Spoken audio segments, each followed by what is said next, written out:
أتيت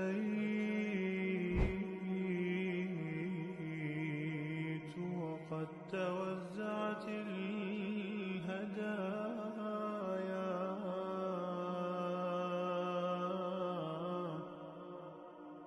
وحملت الرحال. ഇത് green വാലിന്റെ logo അല്ലേ? Green വാലിയില്ല ഞങ്ങൾ പഠിക്കുന്നത്.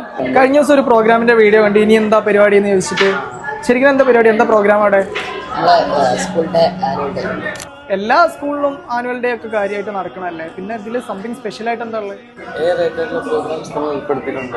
അതുപോലെ തന്നെ നമ്മുടെ സ്കൂളിലെ കുട്ടികളുടെ വക വയനാട് ദുരന്തത്തിന്റെ ദൃശ്യാവിഷ്കാരം ഉണ്ടായിരിക്കുന്നത്. പിന്നെ ഒരു വെറൈറ്റി ഉള്ള പ്രോഗ്രാം വരുന്ന ജിംനാസ്റ്റിക്സ് ആണ്. പിന്നെ നമ്മളെ സ്കൂളിലെ അടുത്തുള്ള ഒരു ഫാമിലിക്ക്, ഒരു പാവപ്പെട്ട ഒരു ഫാമിലിക്ക് വീടില്ലാത്ത ഒരു ഫാമിലിയാണ്. അപ്പം ഓൽക്ക് നമ്മളെ സ്കൂളിലെ കുട്ടികളുടെ വക തന്നെ ഒരു വീട് വെച്ചു കൊടുക്കുന്നുണ്ട്. ഈ പരിപാടിയുടെ ലോഞ്ചിങ് കൂടിയാണ് അന്ന്. പിന്നെ വെറൈറ്റി പ്രോഗ്രാം എന്ന് പറഞ്ഞു കഴിഞ്ഞാൽ ഞങ്ങളെ സ്കൂളിലെ ഞങ്ങളുടെ ടീച്ചർ തന്നെ എഴുതിയൊരു കവിതാ സമാഹാരം ഞങ്ങളൊരു ബുക്കാക്കി പ്രകാശനം ചെയ്യുന്നുണ്ട്. അതും അന്നാണ്. കേട്ടിടത്തോളം ഒരു വെറൈറ്റി പ്രോഗ്രാം ആണല്ലോ, ഒരു വെറൈറ്റി ആനുവൽ ഡേ ആണല്ലോ. ഞാനും ഉണ്ടാവും എന്തായാലും കാണാൻ. All the best.